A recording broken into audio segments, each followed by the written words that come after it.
If your sinuses are congested, it could be a number of things. It could be a cold, it could be COVID, it could be that you spent the last 9 days snorting methamphetamine through a Mickey Mouse silly straw, and now your nose is stuffy. Okay, there are many possible causes of congestion, at least according to mainstream medicine. This is why your doctor needs to make a differential diagnosis to distinguish your disease from other diseases that present with similar symptoms. And when it comes to COVID, this isn't easy to do because there are no new or unique symptoms associated with COVID-19. Congestion and a runny nose are common. A sore throat has been seen thousands of times, whereas not once have I ever seen anyone frothing at the tits. That would be a new symptom. A sudden rapid hunchback would be a new symptom. Severe and unrelenting swamp ass would also be a new symptom, as well as really long knuckle hair, genital warts shaped like the flag of Nepal, and a nose that's constantly whistling to the tune of Yankee Doodle Dandy. These are examples of new and unique symptoms. But a fever, a cough, shortness of breath, these are non-specific symptoms that are shared by many other diseases.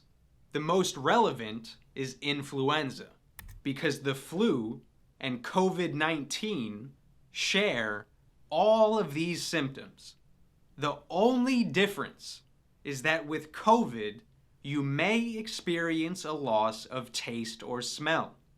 And yet, a loss of taste and smell, which is often considered unique to COVID, has been linked to the flu since 1988, when researchers first reported patients who couldn't smell things or taste food after a bout of influenza. This means that the flu and COVID-19 are so similar that even when it comes to the one thing that sets them apart, somehow they still have it in common. These two diseases are clinically indistinguishable, meaning they cannot be distinguished by clinical symptoms, because their symptoms are exactly the same. And this begs the question, if two different diseases have the same exact symptoms, are they really two different diseases? Or are they the same disease with a new label? Like Aunt Jemima switching to the Pearl Milling Company. Sure, it may be a new name, but it's the same shitty syrup. And these are the same shitty symptoms that have been repackaged like pancake mix. This practice of renaming conditions is not uncommon. For example, the medical establishment claims that after the vaccination program, polio dropped more than 99%.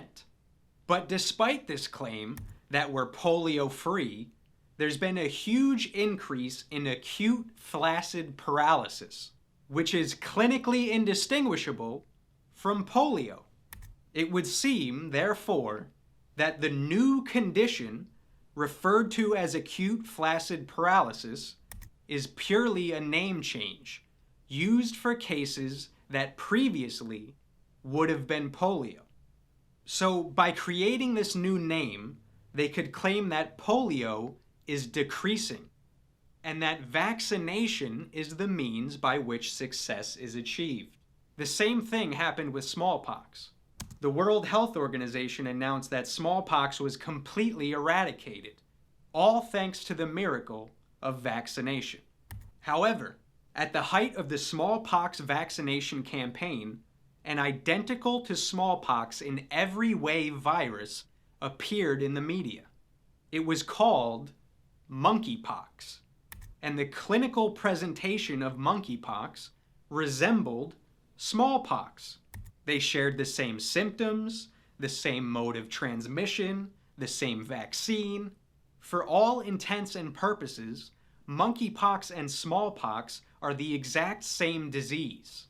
Monkeypox is clinically indistinguishable from smallpox and also from chickenpox. So it seems like your doctor can call an itchy red rash whatever they want.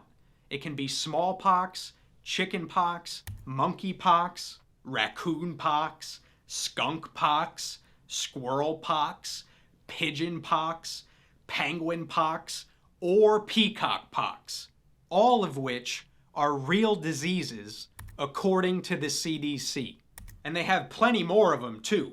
Horse pox, cow pox, camel pox. I mean, at some point, they're gonna run out of animals and start using mythical creatures. And pretty soon, you'll open the paper and see an outbreak of Chupacabra-pox in Guadalajara. Okay, you gotta wake up. Don't slap snooze.